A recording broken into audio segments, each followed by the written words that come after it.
कल हमने अध्ययन किया था सारणिक के प्रगुण।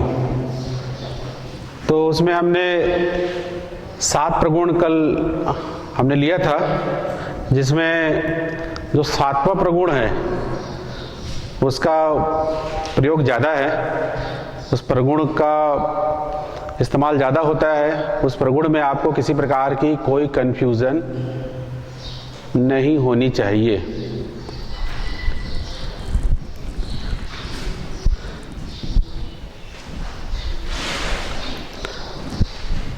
हमारे पास 2 प्रगुण और हैं, प्रगुण नंबर 8 और प्रगुण नंबर 9। ये उतने महत्वपूर्ण नहीं हैं, तो भी इसको हम थोड़ा एक बार देख लेते हैं।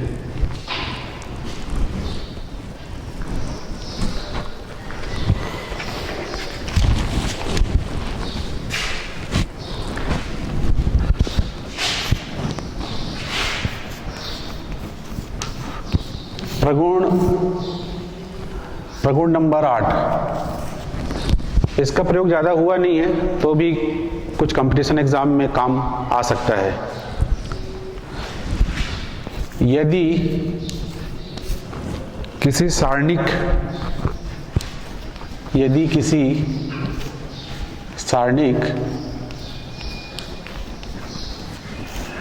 डेल्टा के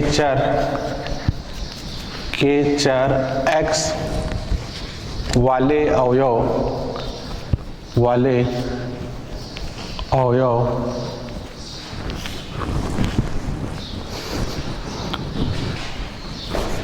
x में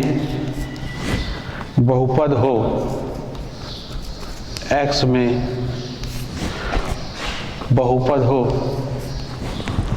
और x के स्थान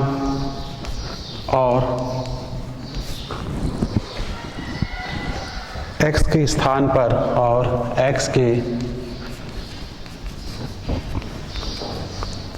के स्थान पर a लिखने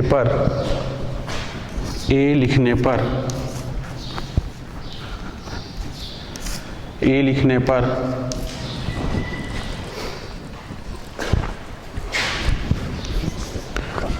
सारणिक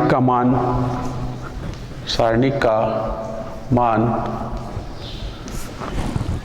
0 हो जाता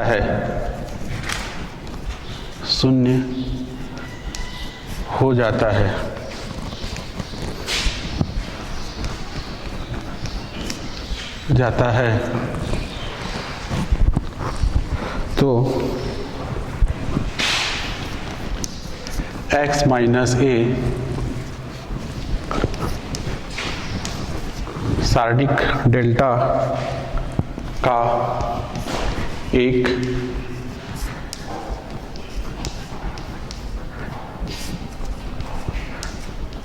गुणनखंड होगा।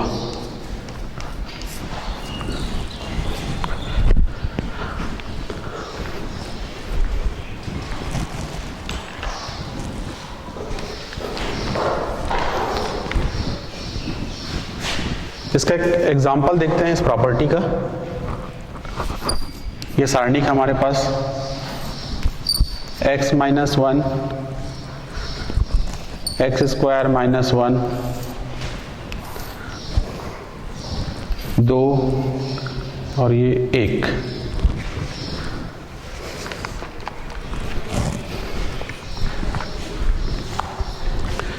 देखिए प्रॉपर्टी नंबर 8 क्या कहता है, यदि किसी सारणिक डेल्टा के चर x वाले अवयव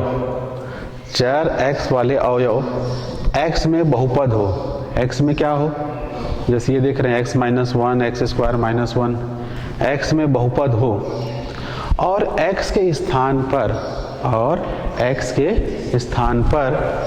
a लिखने पर, a यहाँ पे कोई नंबर है, ये यहाँ पे क्या है, कोई x के स्थान पे a लिखने पर ये डेल्टा मतलब क्या है, सारणिक का मान शून्य हो जाता है तो x माइनस ए डेल्टा का एक गुणनखंड होगा। आप लोग 9वीं में शेषफल प्रमेय पढ़े, याद आ रहा होगा थोड़ा थोड़ा कि अगर हम बहुपद में अगर कोई चीज रखते हैं, जैसे x बराबर 2 रखे, x बराबर क्या रखे, 2 रखे, और वो मान अगर शून्य हो जाता है तो x ऋण 2 क्या होता है, उसका एक गुणनखंड होगा।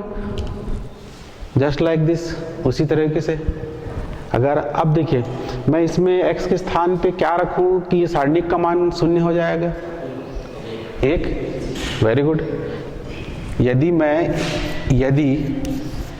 x बराबर 1 रखता हूं, x बराबर क्या रखता हूं, 1 रखता हूं, तो ये हमारा सारणिक हो जाएगा 1 ऋण 1 1 ऋण 1 2 1।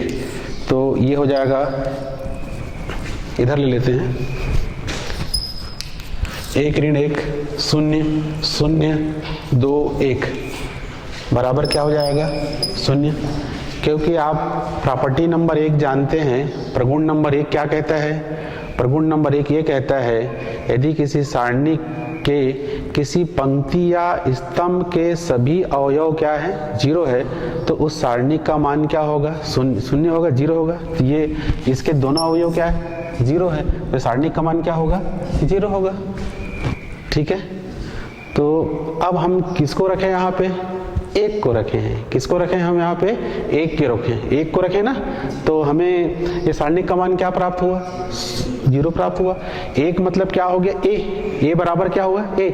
तो ये हो जाएगा हमारा ये x माइनस 1 x ऋण 1 इस सारणिक का क्या होगा, गुणनखंड होगा। सारणिक का क्या होगा, गुणनखंड होगा। तो इसको और एक बार और देख लेंगे, आप लोग अच्छे से देख लेना, ठीक है।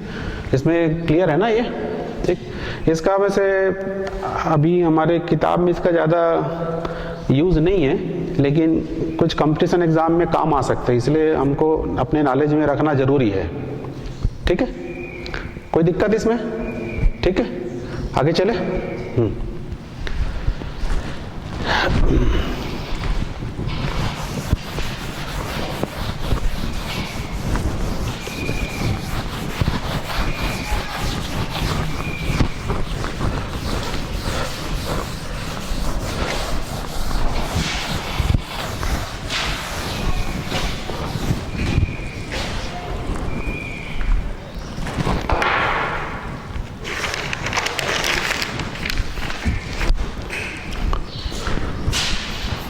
प्रगुण नंबर 9,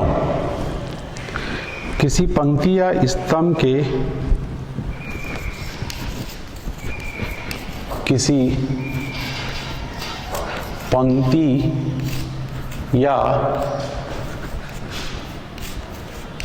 स्तंभ के अवयवों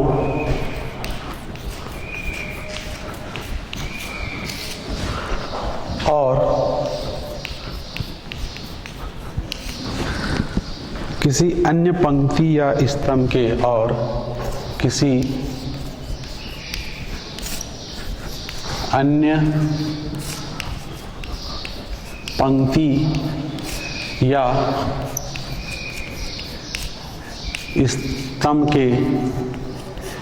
स्तंभ के अवयवों के सखंडों, स्तंभ के अवयवों के सखंडों के गुणनफल, अवयवों के सखंडों के गुणनफल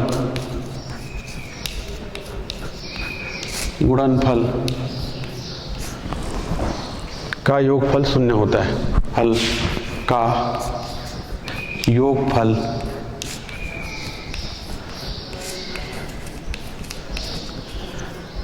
शून्य होता है।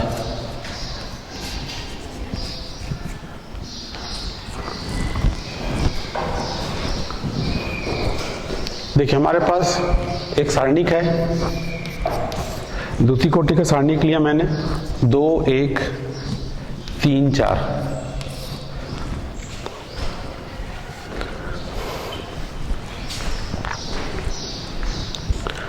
अब देखिए यहाँ पे सखंड के बारे में मैं बता चुका हूँ, सखंड क्या होता है करके।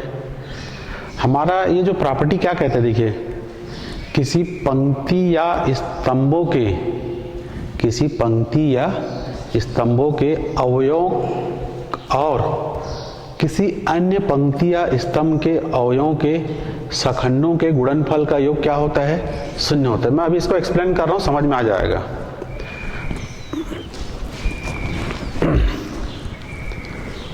देखिए अब यहां पे हम A11 लेते हैं। A11 क्या चीज है भाई, किसको निरूपित कर रहे हैं, अवयव को क्या बता रहे हैं। हमने पहले बताया था कैपिटल ए को हम सखंड, किसको निरूपित कर रहे हैं, सखंड को। ठीक है, अब सखंड हम कैसे निकालते हैं, हमने क्या बताया था, अवयव जिस पंक्ति में है, जिस स्तंभ में, उसको क्या कर दो, छोड़ दो। कौन सी पंक्ति में है, पहले पंक्ति में। पहले पंक्ति को छोड़ दिए, पहले स्तंभ को, ये बंद हो जाएगा, ये बंद हो जाएगा। क्या बचा, 4, एक और एक क्या होगा, 2। सम वाला में धनात्मक मिलेगा और विषम वाला में, ये द्वितीय कोटि का हम इजीली कैलकुलेट कर सकते हैं। तो ये हो जाएगा हमारा, ये क्या मिलेगा, एक प्लस का 4, धन का 4, ये इसका मिला, क्या मिला, सखंड। आप देखिए A12, इसका सखंड क्या होगा बताएंगे आप, A12 का, ये छूटेगा, ये छूटेगा, -3, ये हो गया। ठीक, हमारा प्रॉपर्टी क्या कहता है, किसी पंक्ति स्तंभ के अवयव किसी अन्य पंक्ति या स्तंभ के अवयवों के सखंडों के गुणनफल का योगफल क्या होता है, शून्य होता है। देखो अब हमने इसका क्या निकाला, सखंड निकाला। इसका हमने क्या निकाला, कौन सी पंक्ति का, प्रथम पंक्ति का सखंड निकाला। अब हम क्या करेंगे, वहां पे हम अन्य पंक्ति लिखा है, इसमें देखिए अन्य पंक्ति क्या लिखा है, अन्य पंक्ति। अन्य पंक्ति स्तंभ के अवयवों के सखंडों के, मतलब इसको अन्य पंक्ति ले लो। ये अवयव लिए, ये पंक्ति लिए, एक पंक्ति के अवयव और दूसरे के सहखंड, दूसरे के सहखंड। ठीक है, हमने ये दूसरा पंक्ति लिया, दूसरा पंक्ति का पहला अवयव क्या है, 3 है। ठीक, और इसका हमने क्या लिया, सखंड लिया। इसका हमने क्या लिया, सखंड लिया। ये हमने सखंड लिया। किसी पंक्ति या स्तंभ के अवयवों और किसी अन्य पंक्ति स्तंभ के अवयवों के सखंडों का गुणनफल का योगफल क्या होता है, शून्य होता है। ठीक है, तो हम इसका सखंड लिए और इससे हमने क्या कर दिया, मल्टीप्लाई कर दिया। फिर हमने इसका क्या लिया, सखंड लिया, इससे हमने क्या कर दिया, मल्टीप्लाई कर दिया। ये देखो प्लस उनका योगफल है ना उसका, तो ये हो जाएगा 1 नहीं, यहाँ पे कितना आएगा, 4। ठीक है ना, ये अवयव और इसका सखंड, ये अवयव और इसका सखंड, तो इसका सखंड कितना है, -3। ये देखो 4 दिया 12, 4 दिया 12, बराबर कितना आया, 0। इसका योगफल क्या आ गया, 0 आ गया।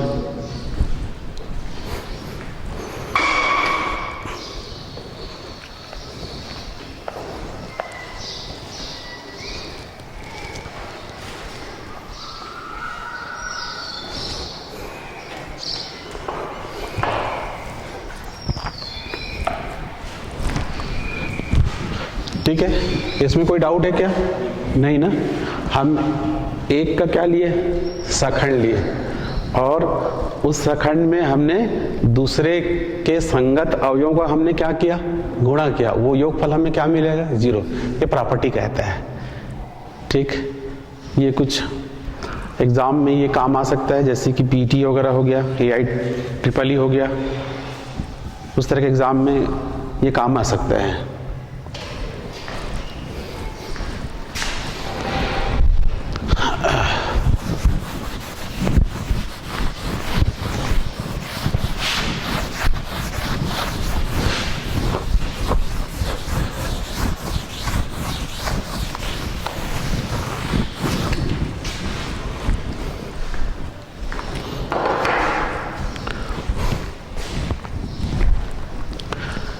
कल हमने सारणी का प्रसार भी देखा था, परसों देखा था शायद, और कल हमने प्रगुण पढ़ा। तो उसमें जो प्रगुण नंबर 7 जिसके बारे में मैंने कहा था कि उसका सबसे ज़्यादा यूज़ होगा करके, उसको हमें और एक बार और हम उसको थोड़ा देख लेते हैं ताकि आपको अच्छे से क्लियर हो जाए उसको कैसे हम इस्तेमाल करते हैं। एक सवाल ले रहा हूँ, वो सवाल को मैं साधारण तरीके से प्रसार किया था, पर अब मैं उस प्रॉपर्टी के द्वारा, प्रॉपर्टी नंबर 7 के द्वारा हम उसको हल करेंगे उसी सवाल को।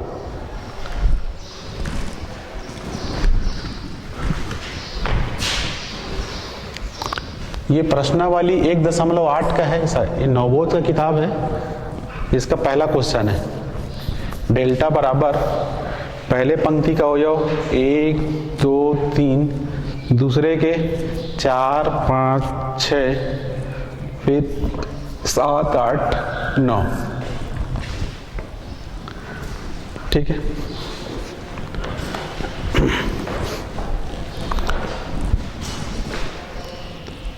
जब हम किसी सारणी को हल करते हैं, उसका प्रसार ज्ञात करते हैं। यहां तो देखिए आंकड़ा छोटा है, मान क्या है, छोटे हैं, मान बड़े नहीं हैं, तो आप सीधा सीधा प्रसार कर भी सकते हैं। लेकिन अगर हम प्रॉपर्टीज का, प्रगुणों का अगर इस्तेमाल करेंगे तो हमारा काम आसान हो जाएगा और हमें जल्दी रिजल्ट प्राप्त हो जाएगा और गलती होने के चांसेस कम रहते हैं।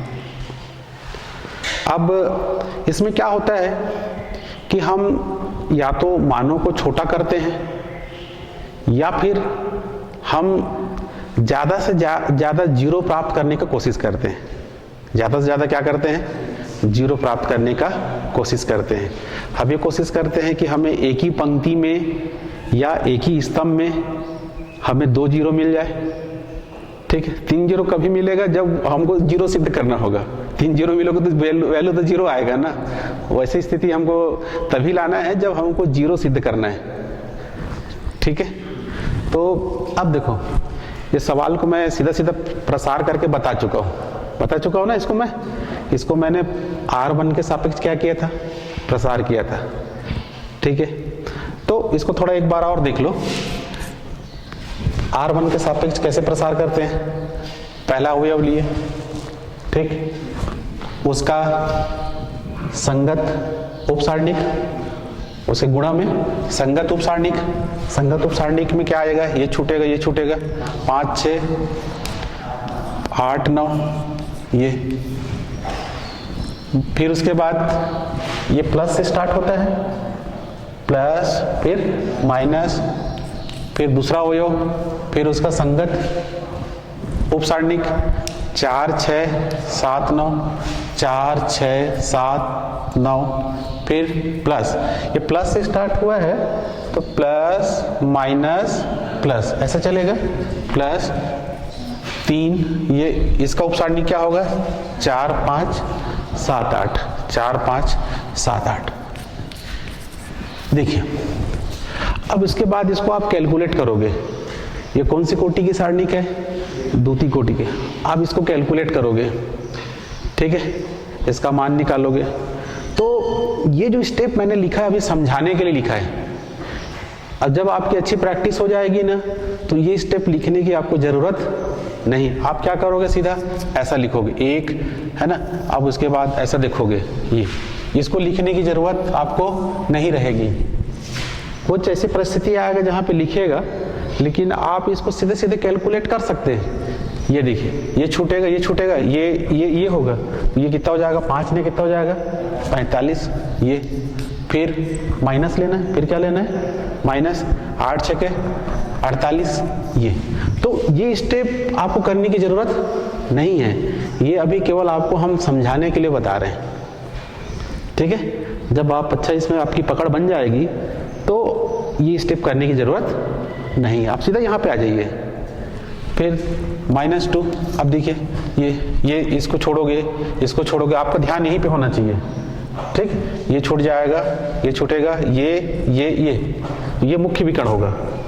जब भी आपको कंफ्यूजन होता है कि हम किधर से किधर गुणा करें, तो आप पहले उसका द्वितीय कोटि का सारणिक बना लो। क्या बना लोगे?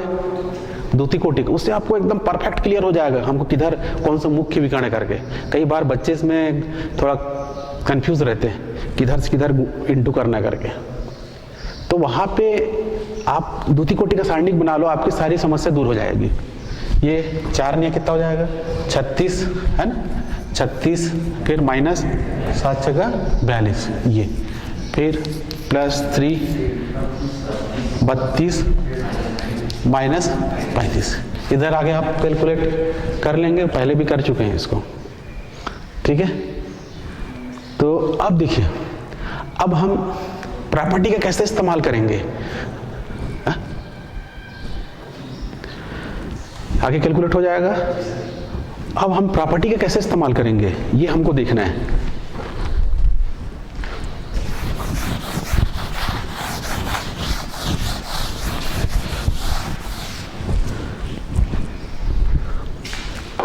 आपका जो प्रॉपर्टी नंबर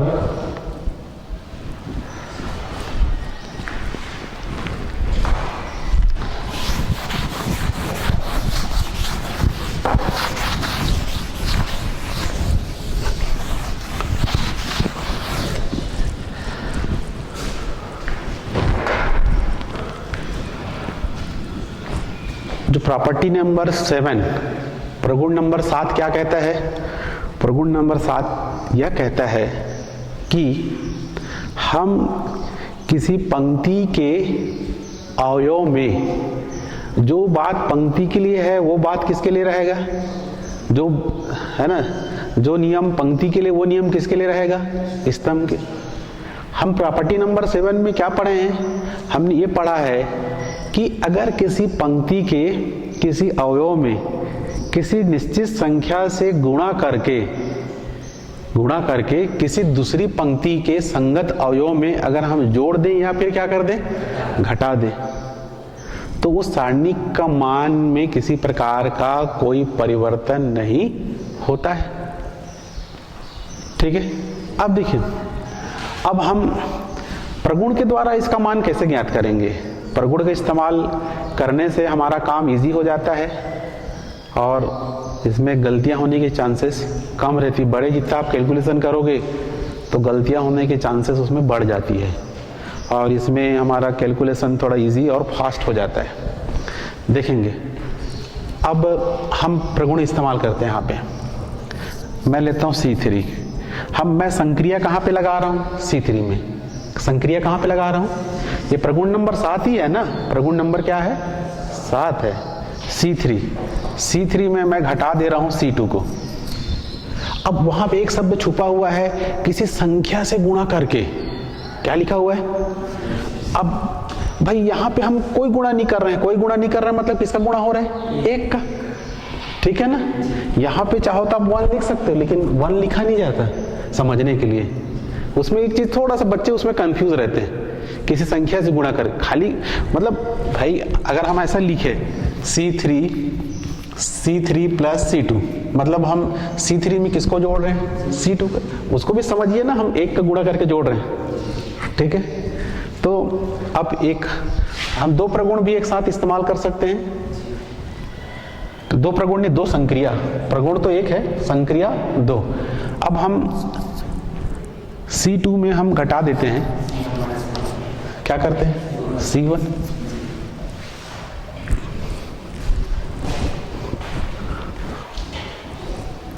तो जैसे देखिए यहाँ पे हम संक्रिया किस पे लगा रहे हैं?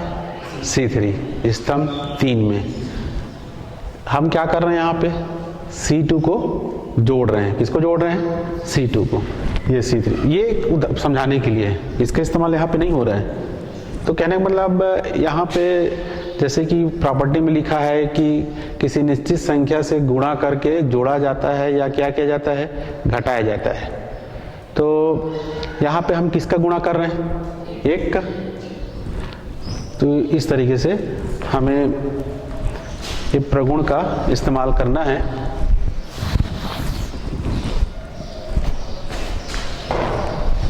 अब देखिए, संक्रिया कहाँ कहाँ पे लग रहा है? C3 में लग रहा है और C2 में। C1 में लग रहा है क्या? नहीं। तो इसमें कोई चेंज नहीं होगा, इसमें किसी प्रकार का कोई परिवर्तन नहीं होगा। तो ये हो जाएगा 1 4 7। अब इसमें C2 में हम क्या घटा रहे हैं? C1।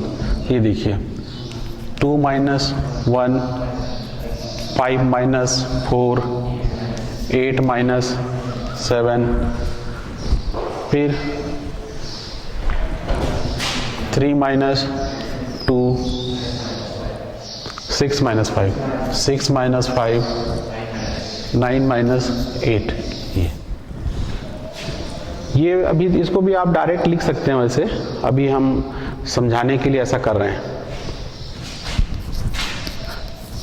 1 4 7, 2 में गया 1 1 1 1 1 1। अब बताइए, अब देखते हैं यहाँ पे कि कौन सा प्रगुण इसमें इस्तेमाल हो रहे हैं। कोई प्रगुण इस्तेमाल हो रहे हैं यहाँ पे? C2 और C3 को देखिए आप, C2 और C3 को देखिए आप, बराबर है, सर्वसम है।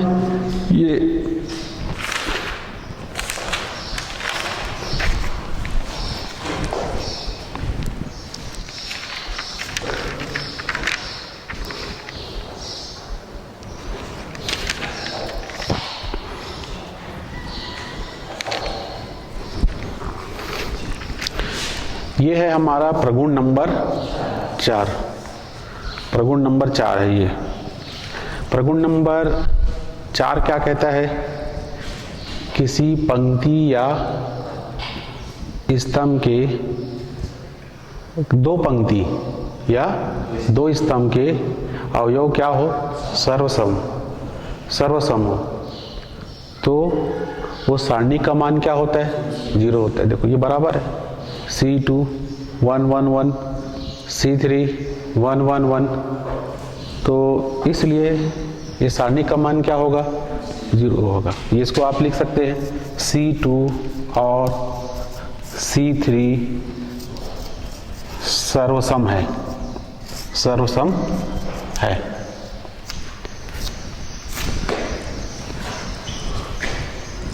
C2 और C3 क्या है? सर्वसम है, इसलिए इस सारणी का मान क्या हो जाएगा? 0 हो जाएगा।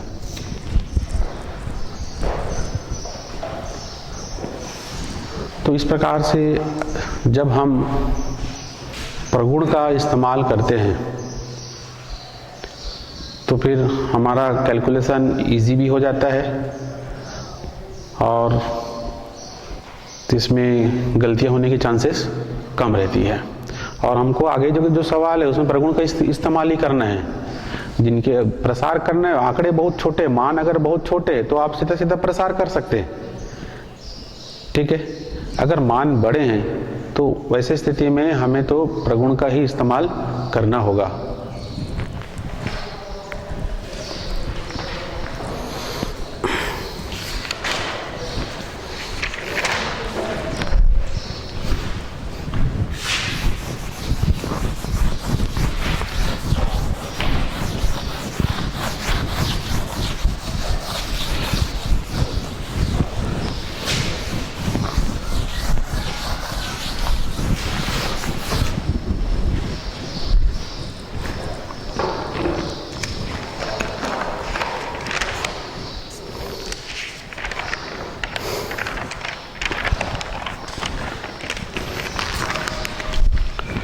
एक मैं सवाल लेता हूं,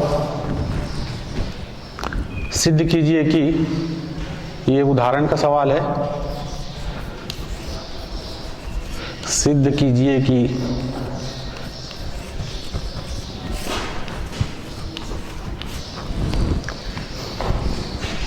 सारणिक पहले पंक्ति का अवयव x + 9 x x x x + 9 x x x x + 9 is equal to 243 into x plus 3, ये हमें सिद्ध करना है।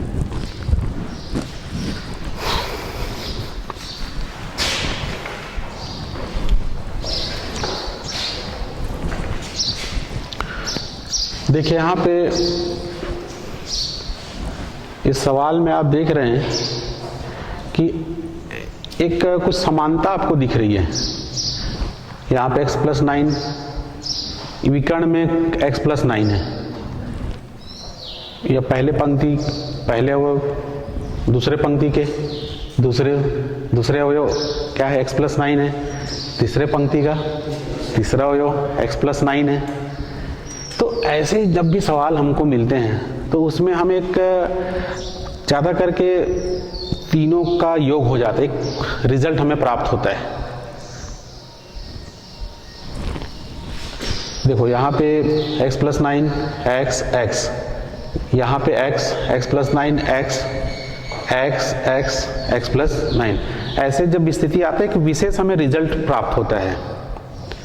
अब देखिए हम सबसे पहले जब इसको हल करते हैं तो पहले हम लिखे हल। जो सारणी हमें दिया है उसको पहले हम डेल्टा सपोज कर लेते हैं। क्या सपोज करते हैं उसको? डेल्टा। माना कि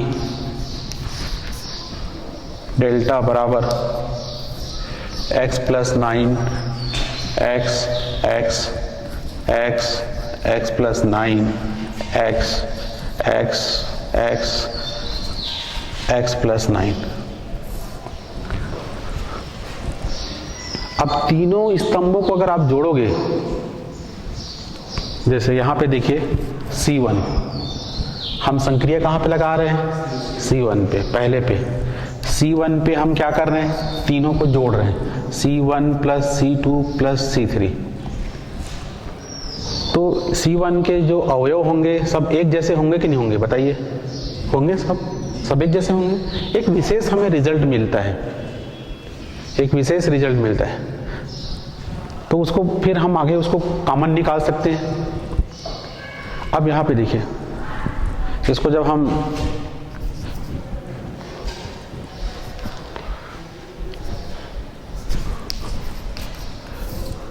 ये इसमें प्लस कर रहे हैं, कहाँ पे प्लस कर रहे हैं हम? C1 में। x plus 9 plus x plus x plus 9 plus x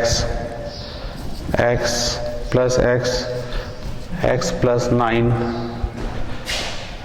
x plus 9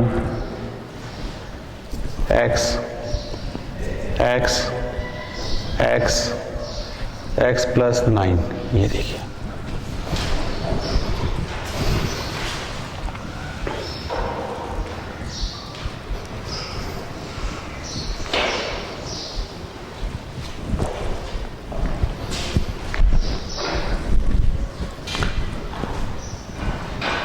इधर मिटा देते हैं।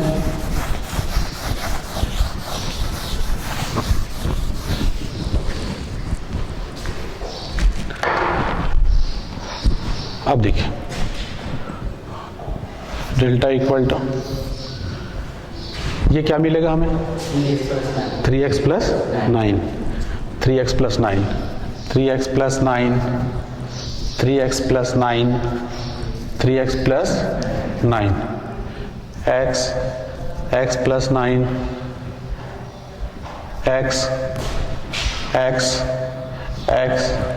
x plus 9। अब हमको ये भी ध्यान रखना है कि जो हमें सिद्ध करना है वो चीज़ के हिसाब से हमें संक्रियाओं का प्रयोग करना है। ठीक है, इसको ध्यान में रखते हुए जो हमें सिद्ध करना है। अब उसके बाद हम क्या करते हैं? देखो इसमें सभी में 3x प्लस 9 है, तो इसको हम उभयनिष्ठ निकाल लेते हैं। हम क्या लिखेंगे? C1 से 3x प्लस 9 उभयनिष्ठ लेने पर, C1 से 3x प्लस 9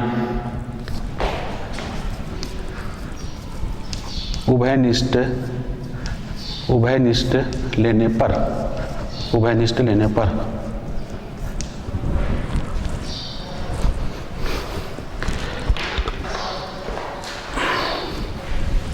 तो ये हो जाएगा हमारा डेल्टा इक्वल टू, ये इसको उभयनिष्ठ निकाल लो, 3x + 9, यहाँ पे क्या बचेगा 1 1 1, x + 9, x + 9।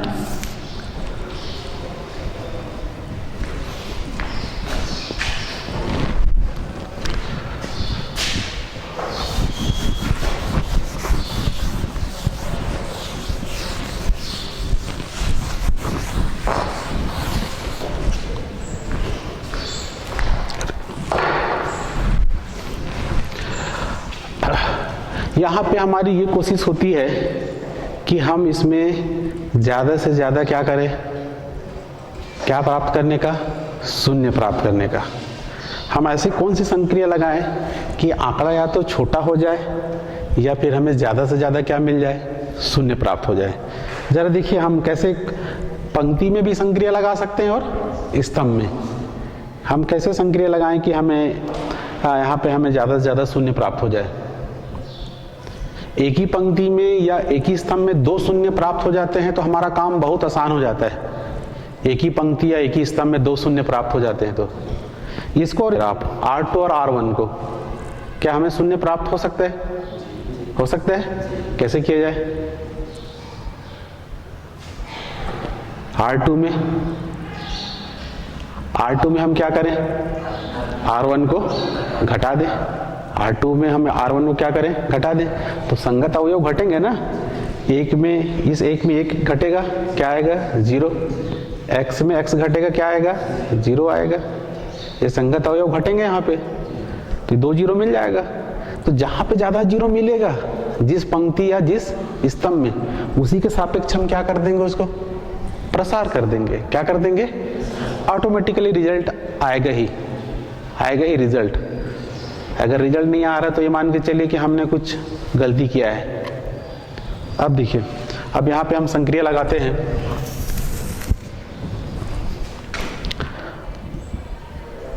हम संक्रिया लगा रहे हैं R2 पे, R2 - R1। दूसरी पंक्ति में हम क्या कर रहे हैं, प्रथम पंक्ति को घटा रहे हैं। तो ये हो जाएगा हमारा 3x + 9 1x अब 1 - 1 x + 9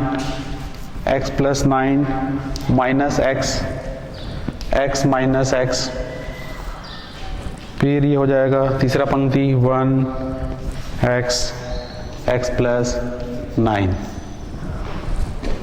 इसलिए डेल्टा बराबर 3x + 9 1x, ये क्या हो जाएगा 0, माइनस x + x कैंसिल हो जाएगा, 9 ये क्या हो जाएगा 0, 1x + 9।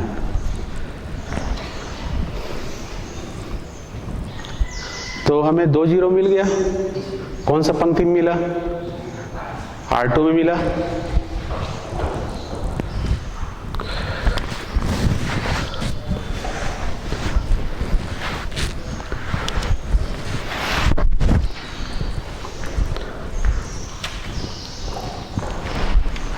अब इसके बाद हमें क्या करना चाहिए, हमें यहाँ पे R2 के सापेक्ष क्या कर देना चाहिए, प्रसार कर देना चाहिए।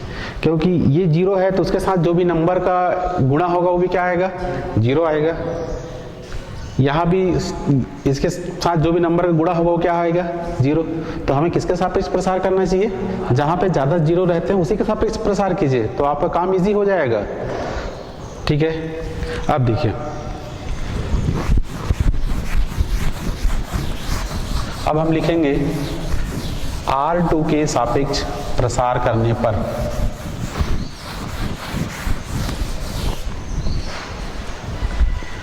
R2 के सापेक्ष प्रसार करने पर, R2 के सापेक्ष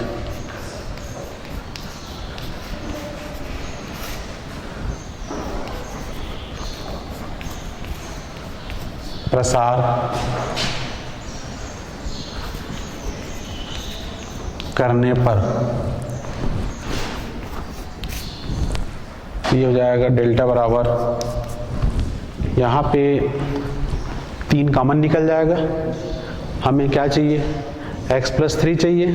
3 यहाँ से हम कॉमन निकाल लेते हैं, 3 कॉमन निकाल लेते हैं, तो ये क्या हो जाएगा x+3। अब देखिए ये है ऐसा R2 के सापेक्ष, तो यहाँ पे ये कहाँ से स्टार्ट होगा, प्लस से होगा कि माइनस से होगा, माइनस से होगा। वेरी गुड, माइनस होगा। माइनस प्लस माइनस, विषम वाले में माइनस, अगर वो माइनस से स्टार्ट हो रहा है तो अल्टरनेट चलेगा, माइनस के बाद क्या आएगा प्लस, फिर क्या आएगा माइनस। अब देखिए ये हो जाएगा 0, और 0 के साथ जो भी नंबर का गुणा होगा वो क्या होगा 0 आएगा, तो उसको लिखने की ज़रूरत नहीं है। फिर ये यहाँ पे माइनस, माइनस लगा सकते हैं, यहाँ पे ये छोटा माइनस डाल दीजिए, यहाँ पे माइनस, इसको ठीक से लिख देते हैं माइनस, फिर ये 0, ये फिर उसके बाद क्या जाएगा प्लस, प्लस 9। अब ये इसका उपसारणिक, ये छूट जाएगा, ये छूट जाएगा, क्या बचेगा 1x प्लस 9, तो इसका इससे इंटू होगा, x प्लस 9 इंटू क्या हो जाएगा 1, तो हमें क्या मिलेगा x प्लस 9, फिर माइनस ये छूटेगा, और है ना ये छूट जाएगा, ये छूट जाएगा, ये 1 इंटू एक्स, माइनस क्या हो जाएगा x। यहाँ तक कोई प्रॉब्लम है क्या, प्लस 0, तो माइनस, सॉरी माइनस आएगा यहाँ पे, माइनस प्लस माइनस, माइनस, और ये हो जाएगा हमारा, ये 0 के साथ जो भी नंबर आएगा उसका इंटू होगा तो क्या आएगा 0 ही होगा। ये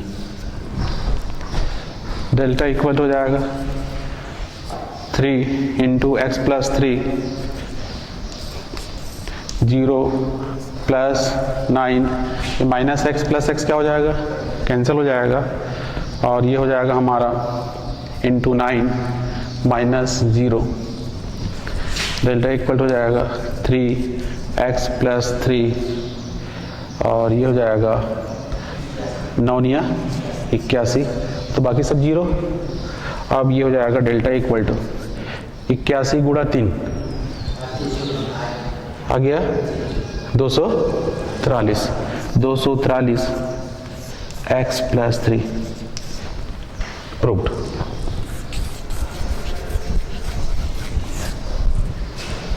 तो हमको सवाल के आधार पे जो चीज़ हमें सिद्ध करना है उसके आधार पे हमें संक्रिया लगाना है, सिचुएशन के आधार पे। तो ये सब चीज़ अभ्यास से आएगा, आप सवाल बनाते रहोगे तो फिर आपको आइडिया होते जाएगा कहाँ पे हमें कैसे संक्रिया का इस्तेमाल करना है।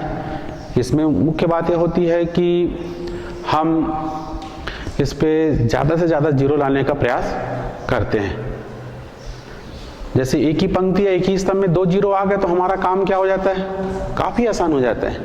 अगर आप सही कैलकुलेट आपने किया है, अब 2 जीरो आपको किसी पंक्ति या स्तंभ में मिल गया तो उसी के सापेक्ष आप प्रसार कर दीजिए, आपका आंसर डेफिनेटली आएगा, जो भी प्रूव करना है आएगा ही।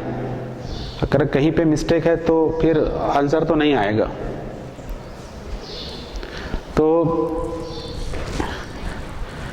इन सवालों को आपको और अच्छे से अभ्यास करना है, तब आपको ये संक्रिया कैसे लगाना है ये आपको पता चलेगा। और इस पे ऐसा कोई एक निश्चित कोई फार्मूला या कोई नियम नहीं है संक्रिया के लिए कि हम एक कोई निश्चित संक्रिया लगाते जाएं, ऐसा नहीं है। वो किस पर डिपेंड करेगा, सवालों पे, जो हमें सिद्ध करना है कैसा सवाल है उसके आधार पे वो हमें संक्रिया का इस्तेमाल करना है। और फिर उस सवालों को हल करना है। और ये सब चीज़ आपको अभ्यास से प्राप्त हो जाएगा, इसमें कोई ऐसी दिक्कत वाली बात नहीं है। और आज की कक्षा यहीं पे समाप्त होती है। धन्यवाद।